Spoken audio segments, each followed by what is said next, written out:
Magandang hapon, Pilipinas at buong mundo. Naitay Kapuso. Peran po ng 20 minutes ng inyong hapon. Ako po si Boy, and welcome to Fast Talk with Boy Abunda. Sa lahat po ng bumabati ng happy birthday, maraming salamat. At salamat po sa lahat ng nanonood sa ating mga live streaming channels sa Facebook at YouTube. And sa lahat ng nakikinig po sa Dizzy Double B, maraming salamat. And welcome to the program. Ang bisita po natin ngayong hapon, she is beautiful, she is brilliant, and she's a queen. Naitay Kapuso, please welcome Bea Alonzo. Hi, Tito Bob! Hello, Tito Bob. Thank you. Grabe naman pa-intro. Aba, Thank you for having syempre. me here. Thank you for Sorry being here sa boses ko. Pangit ng boses. Pero kaya mo pa rin kumanta. Yes. Talaga. hindi humihindi. Happy birthday also. Thank you. Happy birthday to Maraming salamat. But I'm really glad. I'm so happy. We can do this conversation with just our eyes. Yes. The other day, I called Shirley Kwan, ang manager po ni Bea, and we had a spirited conversation as usual. It's Yeah. napaka-normal sa amin noon. Opo. Ang tanong ko lang is, how did you feel when you were watching her? SK? SK. I was a bit emotional, of course, because it makes me feel like she would always be there to protect me. And I don't want her to do that for me. And I mean, SK is getting older also, and I don't want her to get stressed out. And parang I look at her as like my mother. And ayokong pinagdadaanan niya rin yung mga ganon. Sa totoo, ayoko rin ng gulo or anything like that. It's Totoo not, yan. parang it's not really my personality. You're a pacifist. It's not in my character. I appreciated her. Yeah. Because that's what managers do. Tsaka sabi niya lahat, point per point, na in the most clear way. Napaka-methodical, ika nga. Yeah. Dito ang umpisa, dito ang gitna, at dito ang dulo. And everything's good. Yes. Yes, and let's talk about Love Before Sunrise. We've been talking about this. Pero ngayon, B, ano ang, what is it? Ano ba talaga ang pag-ibig bago ang pagsikat ng araw? Siguro yung nare-represent ng pagsikat ng araw yung panibagong simula. Diba, sometimes sa larangan ng pag-ibig, dumadaan tayo sa dark times. It's not always rainbows and sunshine. Sometimes we go through a dark phase. Pero if we just choose to love each other, darating din naman ng bagong umaga at pagkakaroon din na ng linaw ang lahat. At saka ang ganda nun, dahil yung umaga, tama ka dun, pero the darkest part of the night is just before the break of dawn. Yes. So, kahit anong dilim ang pagdaanan mo, whether you like it or not, It'll end.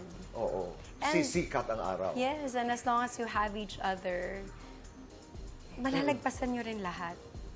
The character of Andrea is messing up with the marriage. Yes. Napapanood namin kung paano gusto niyang agawin ang iyong asawa na si Dennis Chilio in Love Before Sunrise. Bea, bilang isang tao, hypothetical, pag may pumasok sa inyong relasyon, halimbawa, ni Dom, anong gagawin? Parang napakahirap na tanong. Lalo na kung halimbawa mag-asawa na kami, Correct. di ba? Kasi yung kay Stella at kay Atom, hindi pa Hindi sila pa. mag-asawa. Kung mag-asawa na kayo, kasi na-realize ko through the years na parang sa lahat naman ng pagkakataon, masasaktan ka, but you really have to find the person worth fighting for. And maybe I'll fight for Dom. Ikaw ba yung tipong manunugod? Ikaw ba yung tipong tatawag? Ikaw ba yung Hindi, Tito Boy. Siguro si Dom yung aawayin ko. Si Dom. Hindi siya. Hindi talaga ako nang aaway ever ng babae. Kasi parang, Bakit? sabi ng, paulit-ulit sinasabi sa akin ng nanay ko, ever since bata ko, you can never seduce a happy husband. So if he's happy, can never be seduced unless may sakit na nga siya. May mga lalaki din naman ganon. Charot na, polygamous. By nature. Na mahilig lang talaga sila mga babae. But Yeah, kasi ang pangahawakan mo kung may relasyon kayo, di ba, yung pangako nyo sa isa't isa. Tama. Yung commitment nyo sa isa't isa. So, sa kanya ka magreklamo dun sa taong binitawan ka ng pangako, di ba? B, what are you hoping pagdating kay Dom na hindi mababago? Sana yung respeto namin sa isa't isa hindi magbago. And syempre yung pagmamahal dito, boy. Sana hindi mabago. Pero life after the proposal, kumusta? I mean, kasi we went to the GMA Gala na sa totoong Tito Boy, dapat hindi talaga namin muna i-announce kasi ayaw naman namin. We wanted to savor it na kami muna, yung kahit na 1 month na kami lang yung nakakaalam. We wanted to keep it a secret na parang may kinakikiligan kami na kaming dalawa lang. But then, may nag-leak kasi na photos from the venue. And so, we had to release the pictures. I mean, we had to announce right away. Kasi, parang unfair naman kung manggagaling sa ibang tao yung announcement, di ba? So, naunahan na namin. And then, we went to the GMA Gala. Tapos, parang everyone naman was celebrating us. So, ang saya. And then, we went to Singapore. As in, diretso na sa airport.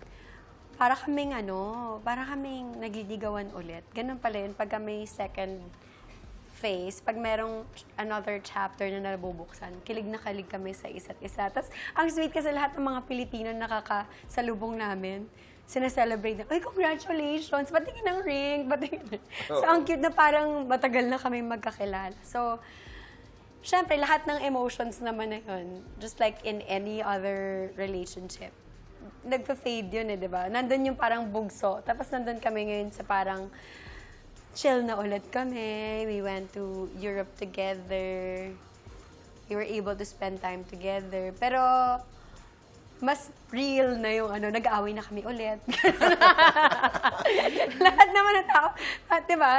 May mga Right. small things lang naman. Nagkakainisan na kami ulit. Totoo, chill, kasi papunta na naman kayo sa wedding na, di ba? Na, I'm sure That's another magiging high, that's another high peak, na di ba? oo. And that's exactly what we're going to do. We're going to do Fast Talk, the wedding edition. Okay, B, big wedding or intimate wedding? Intimate wedding. Kumpara sa... Ang hirap naman kasi hindi baka sabihin ni Dom, baka ano pa sasabihin mo doon, hindi pa natin napag-uusapan. Correct. Okay. Patawad, Dom. Oh, no. Oh. Ay, i-remind ko lang po yung mga tao. Ano pa lang po ito? Hypothetical. Hindi pa po ito yung totoong wed. Sa Pilipinas, abroad. Hindi ko pa alam dito, boy. Ang Alright. hirap sagutin. Wedding motive. Ano? Quiet luxury. Simple lang. Gusto ko yung kay Sofia Ricci. Wedding song. Nagamit na kasi ni Lovie, pero nung bata ako, gusto ko talaga yung pangarap ko, ibigin ka. Ang naisip ko lang, yung first dance namin as a married couple, yung Lover ni Taylor Swift. Kasi yun yung talagang theme song namin. Sorry ba, Swift team here. Okay. Wedding cake, ilang layers? Gusto ko yung wedding cake na ginagawa. Yung parang yung parang may mga berries na yung couple yung gagawa. Hindi siya mataas na cake. Okay. Diamond ring or plain? Diamond ring. Barong or tux? Tux. Simple gown o bonggang gown? Simple lang. How simple is simple? Simple lang, Tito Boy. Kasi hindi ako mahilig sa mga sequins, hindi ako mahilig sa borloloy. Mas gusto ko yung clean lines. But feminine. Yes. Pagkain na hindi pwede mawala sa handa. Mahilig kami ni Dom sa oysters, so siguro oysters. Sasabihin ko sana lechon, pero paano kung hindi dito? Lechon sana, lechon. Yun din ang iniisip ko. Lechon. Oo o hindi, pwede maging bridezilla. Ay, hindi. Sana hindi. Oo. Feeling ko hindi. Kasi gusto ko siyang i-enjoy. Ikaw o si Dom, mas kabado ngayon? Si Dom. Ikaw o si Dom? Charot lang. Ikaw o si Dom, mas hands-on sa wedding plans? Feeling ko mas ako. Ikaw o si Dom, mas maraming bisita? Si Dom. During the wedding reception, is it lights on or lights off? During the wedding reception? Yes. This is the wedding edition of Fast Talk. Baka after the wedding reception. If you insist, okay. After Lights the on. Lights on. Your wedding giveaways. Is it happiness or chocolates? Happiness. Happiness. Best time to share happiness. All the time. Gusto mong wedding gift, cash or in kind? Pero in kind na nga kayo manghingi ng cash. Pero hindi po ako tatanggi. Charot lang. Hindi, pero di ba a lot of couples actually are... Talaga dito. Yeah, I've gotten invitations na ang request talaga nila is cash. No way. You know why? Parang nakakaya, hindi ko kaya. You know why? It makes a lot of sense. Naghahanda ka, naghahanap ka ng regalo, only for you to find out na hindi pala type ng mag-asawa. Correct, correct. Di ba? I have seen, not a few pero maraming imbitasyon. Ganun na pala. Yes, more details ang aming pag-uusapan tungkol sa kasal ni Bea hanggang doon lamang sa kaya niyang ikwento sa Sorry. atin. Lahat ng ito, pag-uusapan ho natin sa pagbabalik ng Fast Talk with Boy Abunda.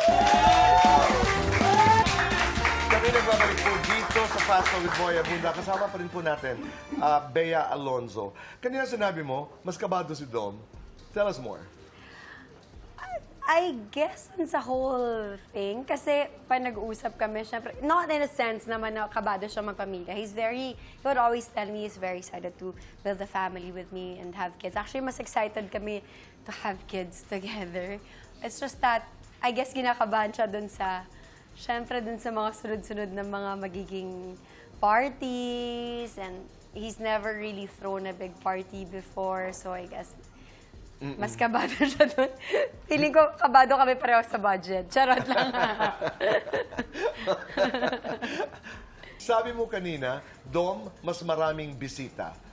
Ang dami niyang kaibigan, Tito Boy. Di ba? Marami. Ngayon niya, pag nagsusulat kami, sino kaya na yun? Parang, kung sakaling ikakasal na tayo, ilan yung bisita natin? As in like, hirap na hirap siyang Kasi ayoko nga ng malaking wedding, Tito Boy, talaga. Gusto ko maliit lang. So, siya yung nahihirapan na hindi mag-invite ng mga tao. Ako, parang okay lang. Sa ibang kultura, hindi problema yon. Pero sa atin kasi, merong mga nagtatampo talaga. And I think it's not that. Si Dom kasi he really wants his close friends to be there. Ako kasi I have very few friends. And he has a lot of friends. No, but what I'm trying to say naman din, ay, maano tayo we are very conscious about friends and extended families. In the context of a technologically wired world, kayo bang dalawa, in your relationship, open kayo sa telepono? Yeah, but I never really checked. You can check, but you don't. Yeah, I never ako nag-check ng phone ng jowa ko. Kahit kailan. To a fault na nga. Kahit nandiyan na, since sinaslap na ako sa face.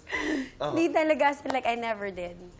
Pero, sa relationship namin ni Dom, I find, halimbawa, because he drove sa Europe, sometimes he would use my phone to use maps. Tapos, ako naman, gagamitin ko yung phone niya para mag-music sa car. Wala naman kaming pakialamanan kahit nasa kanya ng for 1 hour yung phone ko, sa kanya yung phone niya for 1 hour. Walang ganun. Wala yung parang give me my phone back or why are you using my phone? Walang ganun. So I guess nandun na yung level of trust talaga. Oo. Iba na yung level. Tsaka wala kaming tinatago sa isa't Tama. isa. So. Oo. Tama. Ako naman, it's the symbolism that goes with it.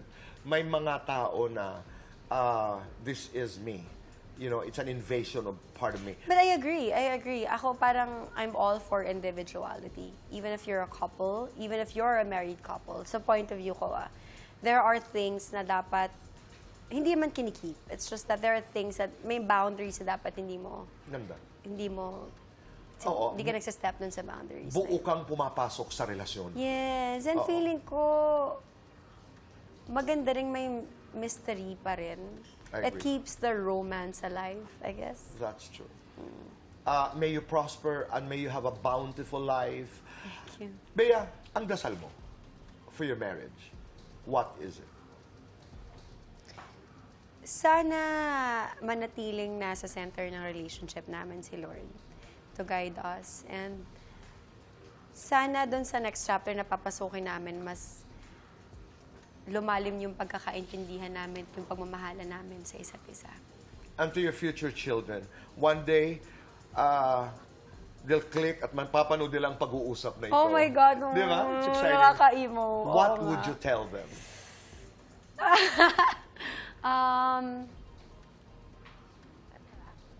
Yeah, I've never thought of that before. That's a hard one. Yeah. I hope that I become a good example to my children one day, and I hope that I get to raise God-fearing and really good kids with good values, you know. God bless you. Thank you. Pero hindi kita bibitawan ngayong hapon hanggat hindi tayo nagkakaroon ng eksena mula Oh, sa shucks, yes. Love Before Sunrise. Kasi pinag-usapan talaga yung eksena natin dati. Napanood ko yung sa inyo ni Sid. You were me. Ang cute na doon. Oh my God. Mapapanood ba namin yung eksena? Yes. Okay. Ito po yung gagawin namin. Pero tingnan natin kung sino ang mas magaling. Si Andrea o ako? Andrea is shaking. Yes, she is. Let's watch this. Ano ngayon gusto mong mangyari, ha? Ma'am, ayoko po ng gulo. Nakikiusap lang po ako kasi breadwinner po ako ng pamilya namin. Wala akong pakialam kung breadwinner ka at hirap ang pamilya mo at nadadamay sila because you made a very bad decision, dear. Next time kasi, kikilalanin mo kung sino kinakalaban mo. Let's go. Know your place. Nagpapakumbaba ako sa inyo dahil akala ko kaya nyo magpakatao. Hindi ko alam kung anong problema ninyo, bakit ganyan kasama yung ugali nyo. Na kailangan may tapak-tapahan kayo para tumaas yung tingin nyo sa sarili nyo. How dare you? Hey! Tama na!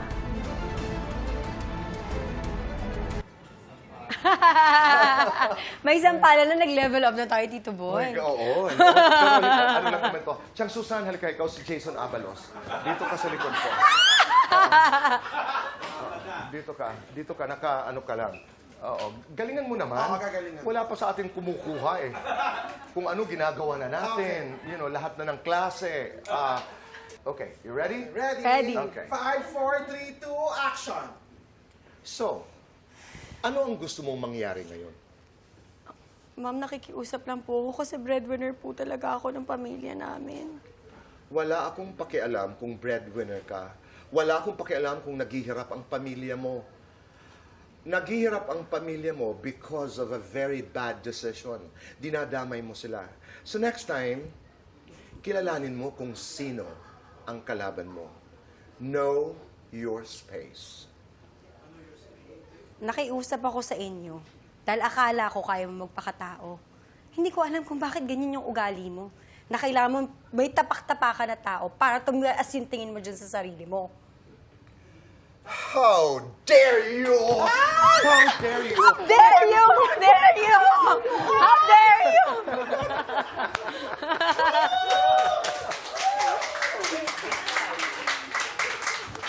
Maraming salamat. Thank you so much. Thank you very much. Thank you. Thank you everybody for supporting Love Before Sunrise. Yes! Again, maraming salamat po sa lahat ng sumuporta sa Love Before Sunrise. Sana po patuloy niyong subaybayan. Marami pang mangyayari. Ngayong nandyan na si Zarina at nandyan na rin si Sid. Yeah. Sa eksena. Nako, marami pa pong kaabang-abang na eksena na dapat niyong tutukan. Flowers to you. Maraming salamat. So much. Night Thank time. you! Kapuso, maraming salamat po sa inyong pagpapatuloy sa amin, sa inyong mga tahanan at puso. At say thank you and be kind. Make your nanay and tatay proud. Just isa lang. Do one good thing a day and let's make this world a better place. Viva Films, Viva Artists Agency, Reality MM, that's Don Don and Eric, maraming salamat. Studios and Virtual Playground Talent Management Agency, Astoria Plaza, maraming salamat. Chris Jasler and Voice of La Camela de Barangay, maraming salamat. Thank you very much. Thank Please, you. salamat muli. And goodbye for now, and God bless.